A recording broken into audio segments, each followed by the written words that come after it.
Hello friends. हमारे देश में श्रीमती निर्मला सीतारमण जी ने बजट पेश किया और उसमें ओपीएस नाम की कोई चीज़ ही नहीं थी। एनपीएस को ही उसमें सुधार करने की बातें कही गई और वो भी सुधार का कोई खाका नहीं प्रस्तुत किया गया कर्मचारियों के लिए।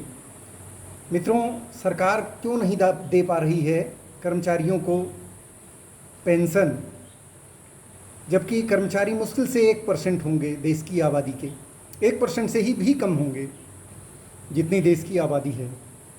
और जबकि नेतागण और हमारे देश के जो अन्य मानिंद न्यायालय में बैठे हुए माननीय हैं, वे सब ओपीएस ले रहे हैं। तो ये कोई गलत बात नहीं है। अगर कोई देश सेवा किया है तो पेंशन उसका हक है, क्योंकि बुढ़ापे की एक लाठी होती है। 60 साल के बाद जब व्यक्ति जाता है तो वृद्ध हो जाता है और वैसे भी काम करने लायक नहीं रह जाता है कि वो कोई हार्ड वर्क करके अर्निंग कर सके। इसलिए ये जब हमारे पास इतने ट्रिलियन डॉलर और ये इकोनॉमी हमारी इस स्थिति में पहुंच गई, विश्व में 5वें नंबर पे पहुंच गई, जब हम किसी नंबर पे भी नहीं थे तब भी हमारे देश के सभी कर्मचारियों को 50% उनके वेतन का पेंशन दिया जाता था। तो क्या उस समय हमारे देश की अर्थव्यवस्था चरमरा गई? क्या हमारे देश में कोई काम ही नहीं हुआ? तो ये सब कहना गलत है। यहाँ आप ले लीजिए, ममता बनर्जी जी सरकार चला रही हैं और उनके प्रदेश में ओपीएस ही है, उन्होंने एनपीएस को स्वीकार ही नहीं किया। तो क्या उनकी सरकार नहीं चल रही है? क्या वहाँ की अर्थव्यवस्था चरमरा गई? ये तो कहने की बातें हैं। मैं इस प्रश्न पे अब आना चाहूँगा मित्रों कि आखिर यह सरकार दे क्यों नहीं पा रही है ओपीएस। सरकार के लिए मित्रों एक चुटकियों की बात है। अगर वो देना चाहे तो आपको चुटकियों में ओपीएस दे सकती है। लेकिन आपने महाभारत देखा होगा कि समय बहुत बलवान होता है और जब समय खराब चलने लगता है तो व्यक्ति के मस्तिष्क में भ्रांतियां पैदा होने लगती हैं। हमारे जो सचिव इत्यादि हैं वो गलत इन्फॉर्मेशन देने लगते हैं। हमारे जो आप समझ लीजिए आरबीआई में बैठे हुए जो हमारे प्रमुख नौकर पेशा वाले व्यक्ति हैं, जो श्रेष्ठ पदों पर हैं, वे सरकार को गलत डाटा देने लगते हैं। स्वभावतः होने लगता है, क्योंकि वो आप जानते हैं प्रजातंत्र में एक सरकार कभी भी नहीं रहती है। वो परिवर्तन समय का एक नियम है। तो आप धैर्य रखें। अगर मान लीजिए, अभी एक आपको बता दूं कि एक हैं सरदारा सिंह सोहेल जी, उन्होंने सुप्रीम कोर्ट में एक याचिका दाखिल किया हुआ है कि नेताओं को 2-2, 3-3, 4-4 ओपीएस मिलती हैं, जबकि वो 60 साल तक सेवा भी नहीं करते हैं, मुश्किल से 2-4 साल की सेवा देते हैं और उनको जो है ओपीएस मिलती है, वो पूरी मिलती है।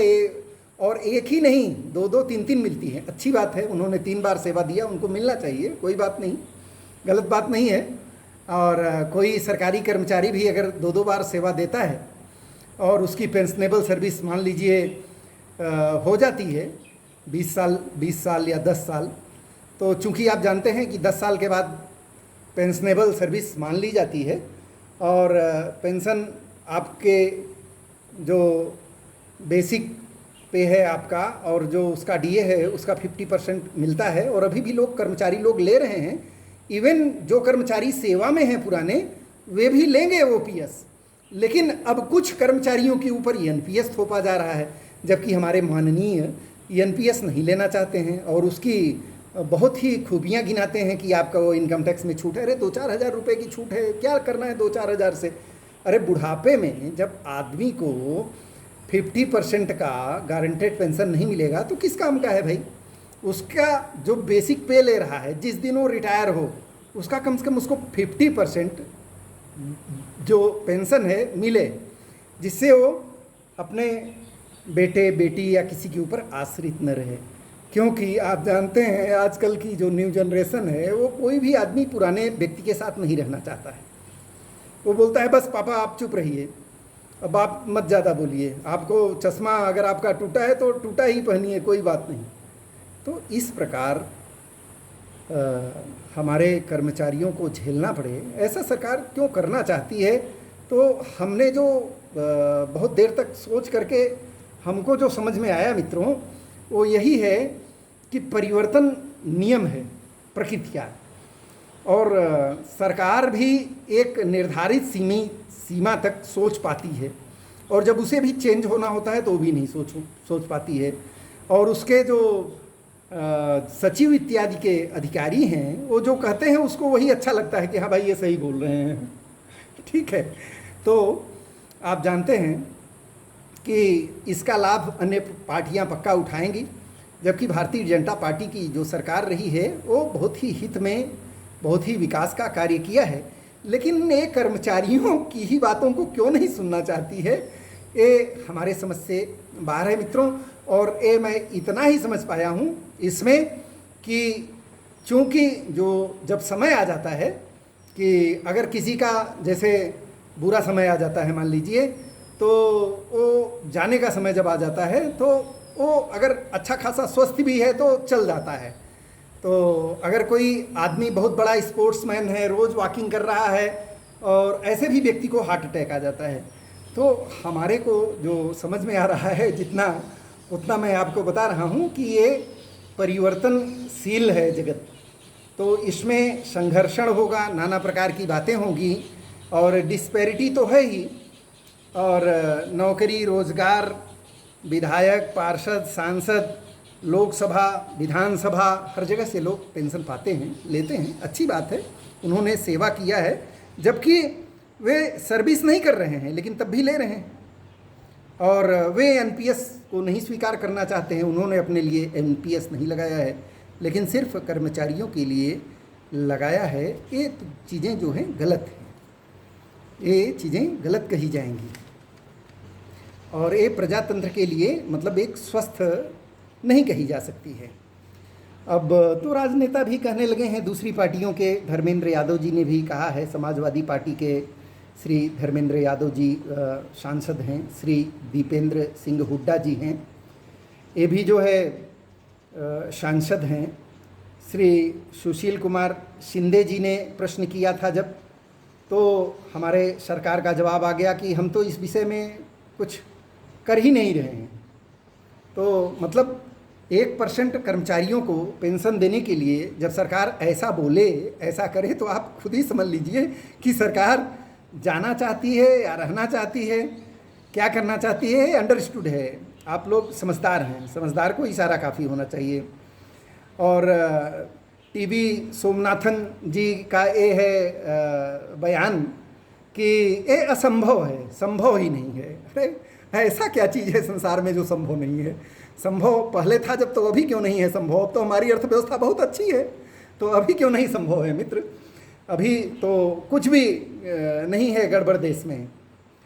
तो नागरिकों के लिए बोलते हैं निगेटिव है, नागरिकों के लिए कहाँ से निगेटिव है? नागरिकों के लिए तो पॉजिटिव है। जब हमारे आम देश के अनेक क्षेत्रों से गए हुए हमारे जो एक कार्मिक हैं, जब वे आएंगे रिटायरमेंट, तो कोई ज़रूरी थोड़ी है कि एक गांव में 10 आदमी सर्विस करने वाले हैं।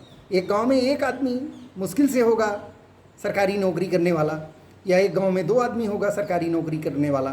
तो वो जब सब्जी खरीदेगा बाज़ार में जाकर के, जब वृद्धावस्था में जाकर के कहीं मोची को पैसा देगा, नाई को पैसा देगा, तो वो पैसा तो भाई देश में ही सर्कुलेट होगा, तो इससे तो अर्थव्यवस्था और तीव्र होगी, न कि कमज़ोर होगी। तो कहाँ से निगेटिव होगा? और मित्रों, पेंशन पे भारत सरकार मात्र 4% खर्च कर रही है, जो पूरा खर्च का है, तो वो 4% है। बाकी कई क्षेत्रों में सरकार बहुत अधिक पैसा खर्च कर रही है, लेकिन अब ये सरकार देना नहीं चाहती, जबकि सुप्रीम कोर्ट जो भारत का सबसे बड़ा न्यायालय है, वो कहता है कि भाई कर्मचारियों का ये मौलिक अधिकार है, इसे आप कोई इनाम या कोई अनुग्रह नहीं कर रहे हैं आप उसके ऊपर ओपीएस दे करके। तो अब आप समझ लीजिए, तब भी अगर सरकार नहीं मान रही है, नहीं देना चाह रही है, तो इसको हम तो यही कहेंगे कि भाई इसमें परिवर्तन होना होगा कुछ आगे चल कर के, या सरकार शासन नहीं करना चाह रही होगी और इसे राष्ट्रीय मुद्दा बनाते जा रही है, जबकि इसमें है कुछ नहीं। एकदम अगर सरकार चाहे तो इसको चुटकी बजाते सॉल्व कर सकती है मित्रों। अब इस विषय पे ज़्यादा न कहते हुए अपने वाणी पे मैं विराम लगाता हूँ। अगर किसी को, किसी राजनेता को, किसी हमारे कर्मचारी बंधु को हमारे शब्दों में कहीं बुरा लगा हो तो उसके लिए मैं क्षमा प्रार्थी हूँ। थैंक यू मित्रों, धन्यवाद।